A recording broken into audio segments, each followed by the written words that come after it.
Praise the Lord. It's a great day and we are happy to be with you. Thank you for being with us. Please stay and we believe that true prosperity does not begin with your money. Amen? Hindi yan pera sa iyong bangko or treasures in your hand. It begins with your soul. Amen? That is inclined to God. Mahalaga yung relasyon mo sa Panginoon. When your heart is right and your spirit is strong and your relationship with God is alive, everything else will fall into place. Kaya nga ang prosperity, true prosperity, amen? Yung ating prosperity inside always lead to prosperity outside. Magandang ating topic for today. Our topic for today is prosperity inside and out. This is Pastor Jay Nasuelo greeting you with this blessed day. Hallelujah. We all dream of being successful in life. We want a stable family, amen? Good health, a future full of peace. But here's the truth. Ito ang katotohanan. Success is meaningless without a prosperous soul. Tandaan mo yan. Kahit napakadami mong pera o arian, pero wala kang connection sa Panginoon. Pero your soul suffers. It's all meaningless. You can have wealth, but no peace, power, but no purpose, and possession, but no happiness. So the big question right now is, what is the true measure of prosperity? Pastor, ano ba ang sukat para masabi natin talaga masagana ang buhay? Sabi sa 3 John, chapter 1, verse 2, kay Apostle John, sumulat siya kay Gaius, and this letter, amen, provide us a prayer that challenges us. Ang sabi diyan, I pray that you may prosper in all things and be in health, just as your soul prospers. Take note of the standard. Tignan niyo yung standard na yan. Our soul's well-being, yan yung standard. Apostle John ties prosperity to the soul. Amen? So the real success and prosperity begins on the inside. Diyan nag-uumpisa. Even your wallet is full, life will still feel empty if your soul is empty. Pero kapag ang iyong spirito, ang iyong kaluluwa flourishes in God, you can prevail even in the midst of adversity. Ano mang problema yan? Remember, everything will be well because God is working behind the scene. I read about a man who worked really hard to make his business grow. He had boats, he has cars, he has a lot of money. Name it, he has it. Pero isang araw, amen, something changed. Yung mga tao tingin sa kanya, he was a prosperous man. But one day, he fell down and got sick and the doctor, sabi ng doktor, na meron siyang sakit because of stress. At habang siya nakahiga sa kanyang hospital bed, sabi niya lang at nabulong niya, what good is wealth if I don't have health and peace? Anong kabuluhan ng kayamanan kung wala akong kalusugan at wala akong kapayapaan? So the challenge right now we face today is if our outward life matches the state of our soul. Ano bang kalagayan mo? Mayaman ka labas sa palabas? Kamusta ang panloob? Would it be rich or poor? Would it be weak or strong? Would it be thriving or is it dying? Today, this is a matter of a call from God sa atin. That prosperity isn't just about money. It's about a balance of health, happiness, and soul that prospers in God. Kaya nga ang tunay na prosperity is when the blessing on the outside matches the condition of the soul on the inside. Kaya God wants to remind us that He cares about you. Mahal ka ng Panginoon. More than just our salvation. Hindi ka lang gusto ng Panginoon makarating sa langit at maranasan kabutihan ng Panginoon sa langit. He also cares about our health, our family, and our daily needs. He's a God who wants us to prosper in all areas of our life. Kaya nga, tandaan nyo, gusto ng Diyos sumagana ka, not just on the physical aspect, not just on money, but especially on your physical, spiritual, and your life itself. Kaya today, we will discover how to attain genuine prosperity, both inside and outside. So let us put basis in our study today. Let's open a scripture in 3 John. Okay? In 3 John sa 1, chapter 1, verse 2. Okay, let's read. Isang chapter lang yan, unang ikatlong Juan. Basahin natin sa verse 2. Mahal kong kaibigan, idinadalangin kong ikaw sana'y nasa mabuting kalagayan at malusog ang katawan tulad ng iyong buhay spiritual. Tayo po'y manalangin. Isang verse lang. Father God in heaven, thank you for the word. Help us that we may prosper not only outside, but especially inside. Guide us, Holy Spirit, that this blessing of ours shall not just be in us, but working for your glory. Thank you, Lord. In Jesus' name we pray. Amen. Today, we will discover, paano ba, Pastor, magkaroon ng tunay na kasaganahan? Sa totoo lang, hindi nangangahulugang may pera ka, mayabang ka. Tandaan mo yan. Okay? There is a true meaning of genuine prosperity. It should be both inside and outside. So right now, we need to pray for these 3 things. Amen? To prosper inside and out. And number 1, pray for spiritual prosperity. Napakahalaga yan. If you want to attain genuine prosperity, both inside and outside, pray for spiritual prosperity. Alam niyo po, many people measure prosperity with what they have in hand. Kung ano meron sila, akala nila yan yung kayamanan nila. But true prosperity begins with what we have in our heart. Yun ang tunay na prosperity. Amen?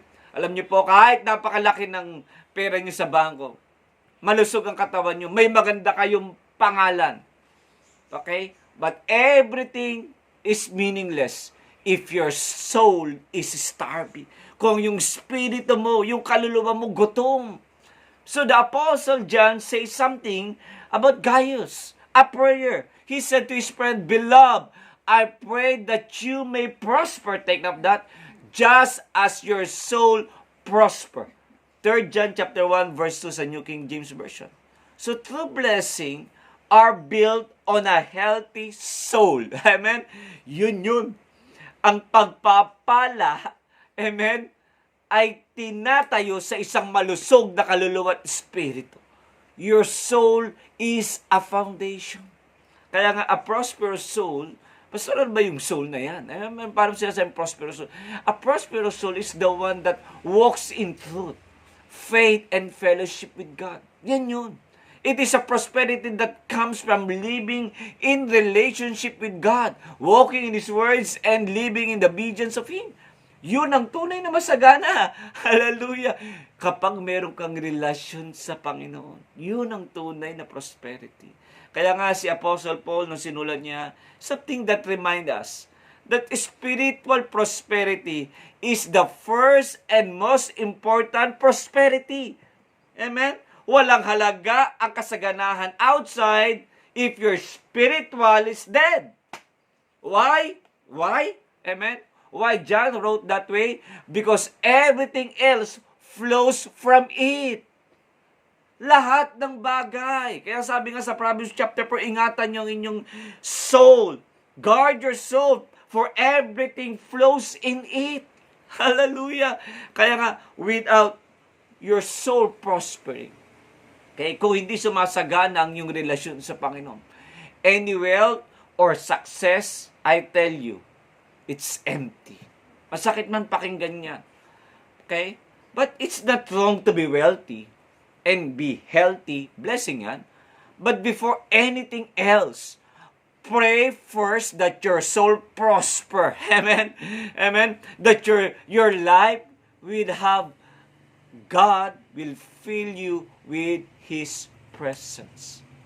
puno ka ng presensya ng Panginoon. Many people right now chase after material success. Kala nila pag maraming kang pera, mayabang ka na. But sometimes they forget about their soul.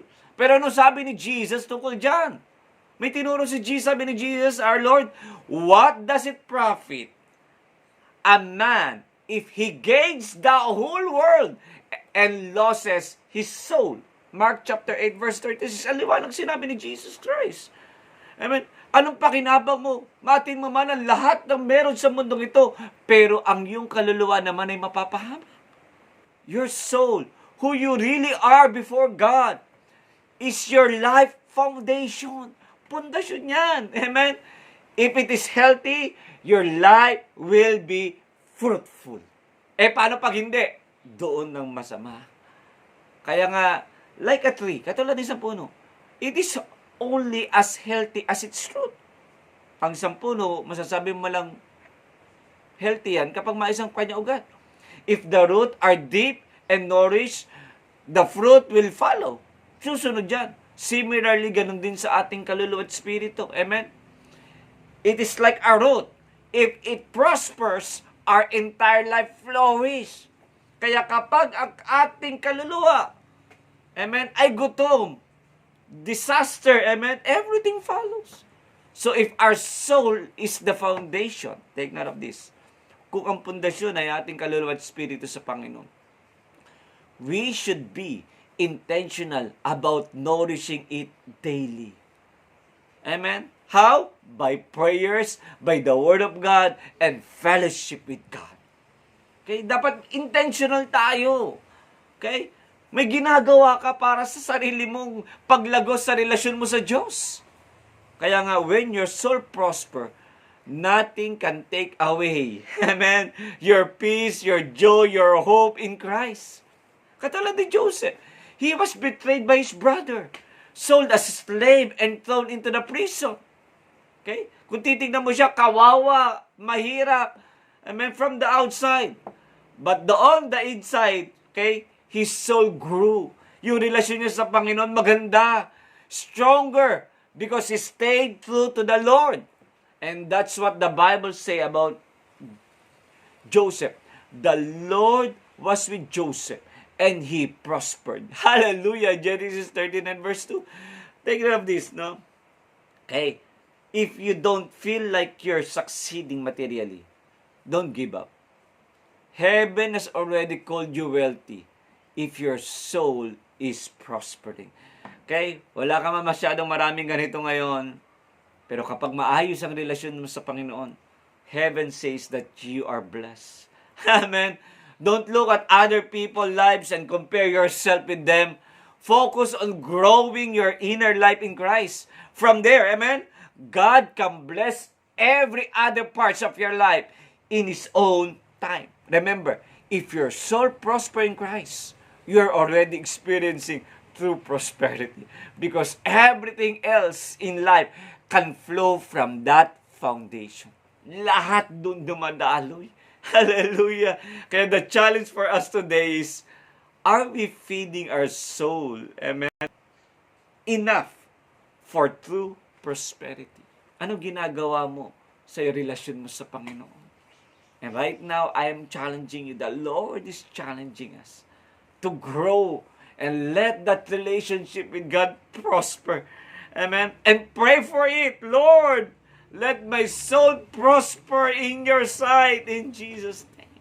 That's number one. Amen. To attain genuine prosperity, you pray for spiritual health. Amen. Okay.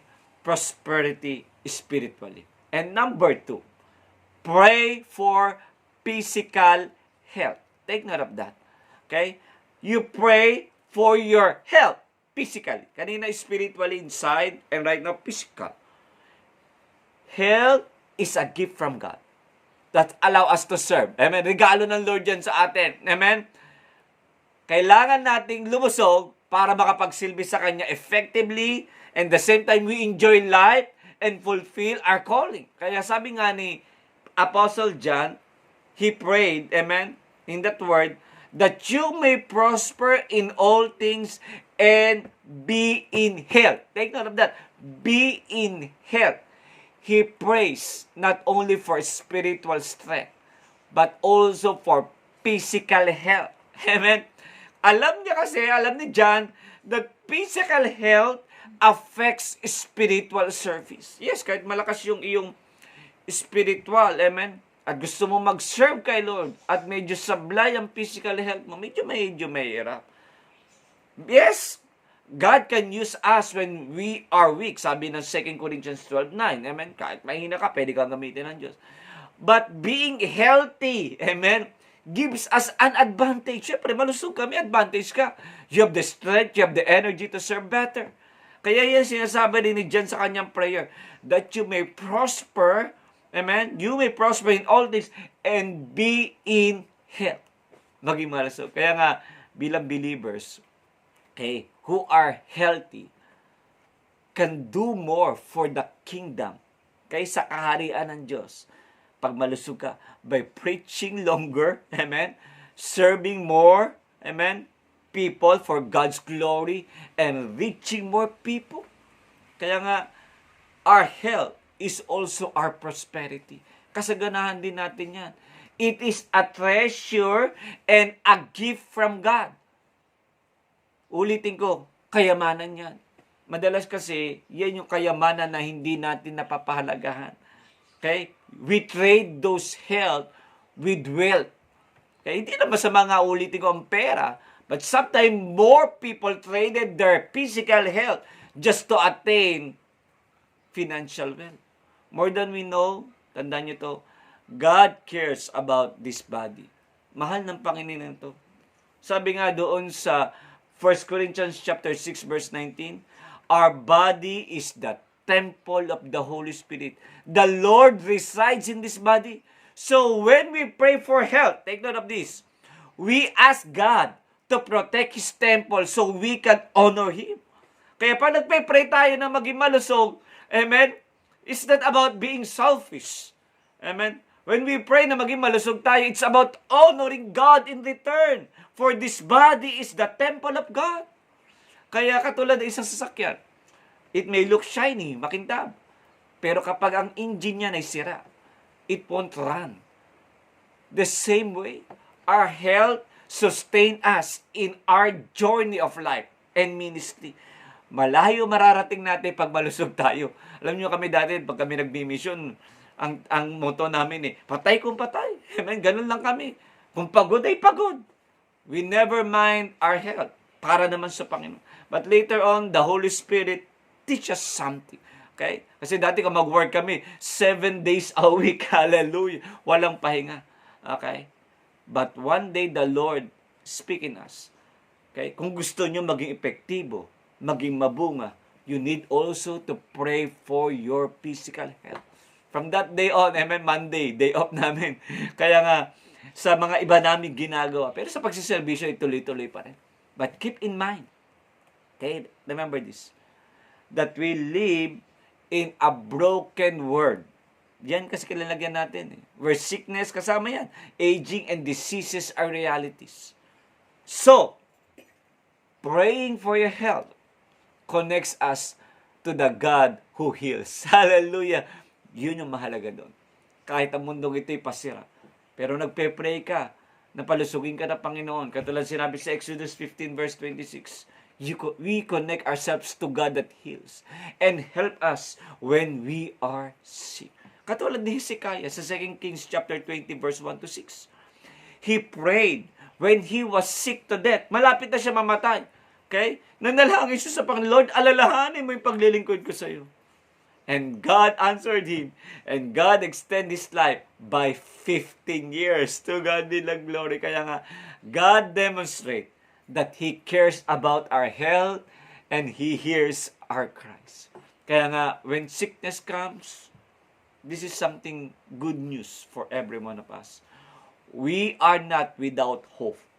Meron tayong pag-asa. God can heal, God can restore, and God can sustain. Amen? Remember this, healing is not just removing sickness.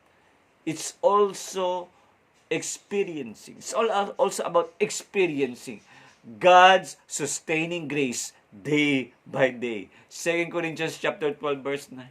Kaya nga, even though sickness could happen, maaaring dumating ang makasakitan yan. But God's word shows us that He wants His children to be strong, healed, and live long. Sabi yan sa Exodus chapter 15 verse 26. I am the Lord who heals you.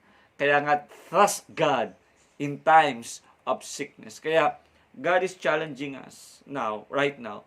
Pray for your health daily. At the same time, when you pray, syempre, alagaan mo yung katawan mo. Amen? Don't just pray for money or success. Ask God for health and strength. Amen? You pray. Amen? Pray mo yan. Another. Okay? After praying, this is very important thing. Take care of your body. Alagaan mo yung katawan mo. Templo ng Diyos yan. Okay? Marunong ka mag-alaga ng sasakyan mo. Amen? Pinapa-car wash mo, lilalagyan mo ng wax, pinapabango mo. Same. You take care of this body. Make sure you have rested, nakapagpahinga ka, eaten at nutrient-dense food, not just only food. Amen? Avoid junk foods. And avoid habits that destroy health. Pagpupuyat, sobrang pagpapagod. Okay? Tabi na natin yan.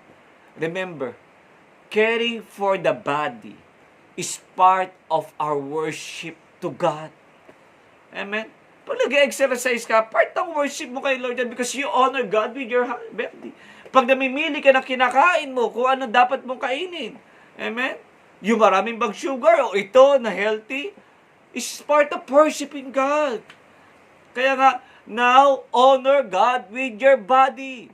Don't just pray for healing when you are sick. Pray for strength when you're healthy. Amen? Don't take for granted. Don't take your health for granted. Wag mong sinasantabi lang yung kalusugan mo.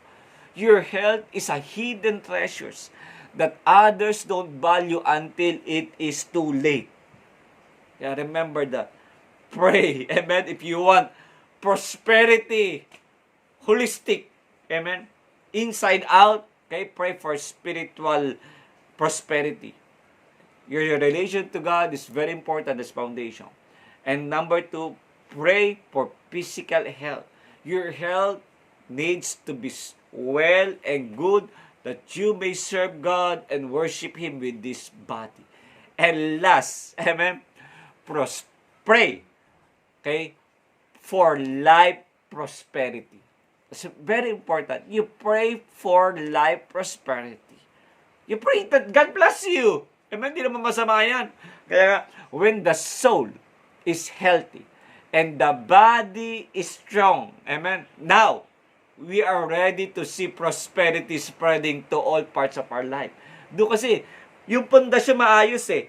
Kay katawan maayos, mas may enjoy mo lahat ng pagpapalang darating sa iyo. Amen? God wants more than just spiritual and physical health. He wants also to bless our daily lives, our work, our relationship, and our responsibility. God wants us to thrive under His blessing. Kaya sabi nga ni John, Apostle John, he prayed to Gaius, that you may prosper in all things. 3 John chapter 1 verse 2. Okay? John prayed that Gaius will prosper in all things the same. In this context, prosperity is defined as being whole and having enough in all areas, not just having a lot of money. Take note of that. Okay? Ang tunay na kasaganahan hindi lang tungkol nga sa pera, inuulit-ulit ko.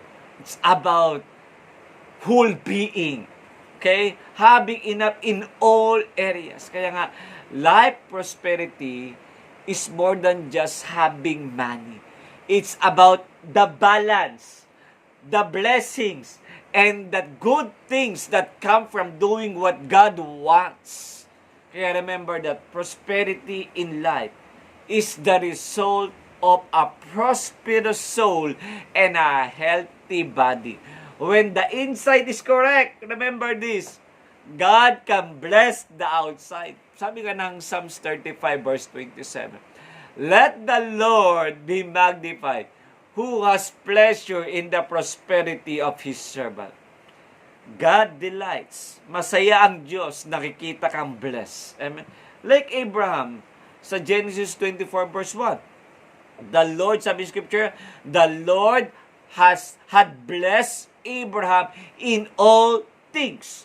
Pinagpala ng Diyos si Abraham sa lahat ng bagay. Maliban sa kanyang kayamanang pisikal, his prosperity was based really on his legacy, family, and faith. Hindi lang tungkol sa pera ang kasaganahan. Mahalaga ang pamilya, mahalaga ang pananampalataya, mahalaga rin ang kanyang kasaysayan, legacy. So you need to remind yourself that you don't have to chase after wealth. Hindi pera ang hinahanap lang sa mundo nito. Even prosperity. When you walk closely with the Lord, His blessings will chase you. Amen? Sabi ng Deuteronomy chapter 28 verse 2. This is because true prosperity comes from God, comes from the Lord. Kaya nga life prosperity is God's favor upon every areas of our life. Kaya you pray that God prosper you in every aspect of your life. It is God's hand that is on your life, opening doors that no man can shut and giving you success with integrity. Okay? Hindi lang success lang, pero sira ang pangalan. Success with integrity. Imagine having a strong spirit and a healthy body, but always being short on money. Kulang, amen? Broken relationship or having your life in mess. Surely, it will hinder your joy and effectiveness. Kaya yan ang sinasabi ni Jesus when He told us to pray like this, give us this day our daily bread. Matthew chapter 6 verse 7. Si Jesus mismo nagturo sa atin, ipag-pray natin na i-bless tayo ng Lord. He cares about our daily needs. Yung babayarin natin sa ilaw, amen? Babayarin natin sa ating mga pangangailangan. He cares. He cares about our daily well-being and success. Kaya in context, it just means that it is not wrong to pray for God to bless you. Hindi mali. Humingi ka sa Lord na, Lord, i-bless mo ko. Si Jabez, katulad ni Jabez, may prayer siya sa Panginoon. Sa 1 Chronicle chapter 4 verse 7, tindi ng prayer niya. Ito prayer niya, O Lord, bless me indeed and enlarge my territory. Kaya nga, Jabez was not born into privilege. Hindi mayaman si Jabez. Amen? Yung kanyang pangalan literally means pain. Kaya sa gitna ng kahirapan, sa gitna ng pain, Jabez prayed to God. Amen?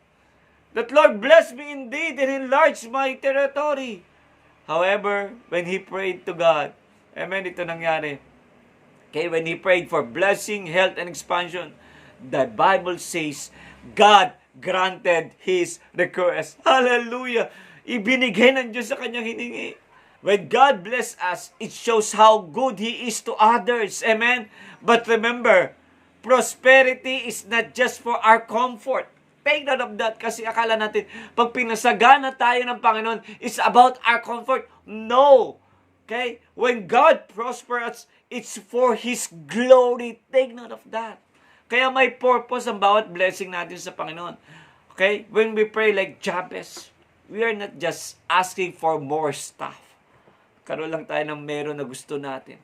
But when we pray like Jabez, we're asking God to make our lives bigger so we can be a blessing, get better health, and live with a soul that grows in Him.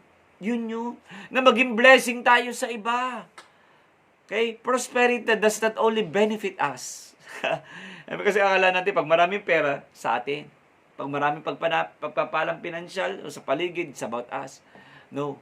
Prosperity does not only benefit us. It also enable us to bless others. Take note of that. True prosperity is your capacity to become a blessing to others. Sabi nga ng 2 Corinthians chapter 9 verse 8. Take note ba? 2 Corinthians 9:8. God is able to bless you abundantly so that in all things, at all times, having all you need, you will abound in every good works. Pansinin niyo, no? Okay? God enable us to be blessed. Amen. God will enable us to bless that we may, ano sabi sa dulo? Okay? That we may abound in every good works. Kaya nga, being prosperous means having enough to take care of your family, enjoy what you have, and this is very important, and be a channel of blessing to others. Kaya asking God to bless your life is not being greedy. Tandaan niyo yan. Kasi minsan yung ating guilt feeling yan eh. Na Lord, Lord, bless me. Feeling mo para bang, ang ano ko naman, ang greed ko naman, ang sakin ko naman. No. It's asking God to give you that you need to live well and serve well and give well. Ulitin ko yun. Nagpimingi ka sa Panginoon ng pagpapala. That you may live well, that you may serve well, and that you may give well. Amen? Mayroon tayong ma-share. Tandaan niyo, mahirap magbigay ng isang bagay na wala ka. Kaya ask God to bless you. He wants us, to be honest, God wants us to come to Him with all our needs. Lahat na gusto ng Lord, lumapit tayo sa, not just our needs spiritual or physical. Amen? He wants us to come to Him with everything. Kaya today, I'm challenging you. Amen? Pray for your soul to prosper. Pray that you will be physically healthy. And third, pray for life blessing. I-bless ka ng Panginoon para maging pagpapala ka sa iba. Kaya bilang pawakas, true prosperity is not measured by your bank account. Amen? Wala kaming pakialam sa bank account mo. Okay? Ang pinakamahalaga sa lahat is the condition of your soul. Anong kalagayan ng relasyon mo sa Panginoon? Keep your spirit rich in Christ. That's a very important. And trust God to bless you with health and needs that follows. So John's prayer give us a picture of holistic prosperity. Take note about holistic prosperity, not one-sided, but holistic. Okay? Tingnan nyo to. A soul thriving in God, a body that is healthy for service, and a life blessed in every area to be a blessing to others. This is God's desire for us tonight now.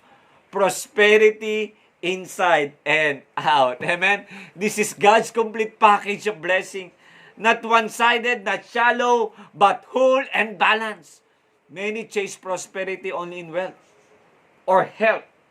But John shows us that true prosperity, ang tunay na kayamanan, kasaganan, is from inside out. Hallelujah! Kaya, maybe today, you feel your soul is weak, or your health is struggling, or your life seems dry. The good news is this. God cares for every part of you. Mahal ka ng Panginoon. Your inner life, your body, your daily living, His will is not for you to live half-blessed. Amen? Hindi yan nakalooban ng Diyos, half-blessed. But fully blessed in Him. Amen? Kaya, Jesus is our prosperity. Siya binigay ng Panginoon sa atin. Kaya, if you do this, I believe and declare that you will be in the complete package of God's blessing. Nothing missing and nothing broken. Amen? Prosperity, not only outside, but especially inside. Did you receive it? Say Amen. In Jesus' name. Praise God. But before we end this broadcast, we will not end this without giving you an opportunity to accept the true treasure, our true wealth. He is our Lord Jesus Christ. Kaya sabi ko nga sa inyo, nag-uumpisa ang pagpapala sa tamang pundasyon sa ating kaluluwa at spirito. At ang pundasyon na tinutungtungan ng ating kaluluwa at spirito ay ang ating relasyon kay Jesus. Kapag wala kang relasyon kay Jesus, kahit anong yaman mo, I'm sorry to tell that, kahit anong meron ka, kahit anong lusog mo, hanggang panlupa lang yan. Pero kapag may relasyon ka kay Jesus, amen, naniniwala akong meron kang panlangit din. Hallelujah! Kaya right now, if you want to accept Jesus sa buhay mo, follow this simple prayer na parang ikaw nag-pray. Sabihin mo sa iyong pong puso ito, Lord Jesus, today, forgive me for all my sins. Cleanse me from all my iniquities. Sabihin mo ito na maliwanag, Lord Jesus, I accept you as my Lord and Savior. Be with me forever. Bless me, Lord. Physically, bless me with my health, bless me with everything, and most especially, Lord, bless me. Bless my soul. In Jesus' name. Amen. If you accepted Jesus sa buhay mo, naniwala akong na-born again ka. At naniniwala akong may gagawin ng Diyos sa buhay mo. Kaya I challenge you, you read your scripture, you pray, and you attend church na magtuturo na si Jesus ay Panginoon at Diyos. Hallelujah! So let us close. Father God in heaven, salamat for this wonderful word that you have taught us. A holistic approach of prosperity. That we will not just be prospering outside, but most especially, we will be prospering inside. Napakahalaga ang relasyon mo because that will bring us to heaven. Bless with everything here on earth. Kaya Lord, pagpalain mo lahat ng mga nakikinig ngayon. Sino man dumaraan sa karamdaman sa pangalan ni Jesus, touch that body. Holy Spirit, touch that body in the name of Jesus and heal. Let the power that heals, that declares that He is the Lord that heals us, and by His wounds and stripes of Jesus, we are healed. We are healed in Jesus' name. Be healed. Receive it right now. At sino man dumaraan sa matitinding pagsubok sa kanilang buhay, I pray, Lord, hug them. Yakapin mo sila, Lord, at maranasan nila ang mabuting kamay mo sa kanilang buhay. And Lord, palayain mo sila sa anumang sitwasyon na yan, in those bondage in Jesus' name. And we pray that their life will be blessed and become blessing to others in Jesus' name. Thank you, Lord, for this opportunity to preach your word. To you all the glory. In Jesus' name we pray.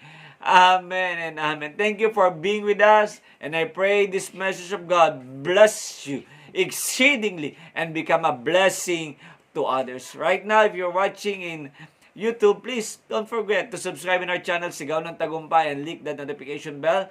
If you're watching right now in Facebook, please share our video to our friends. Niniwala ko ito yung pagpapala sa inyo, maging pagpapala rin ito sa iba.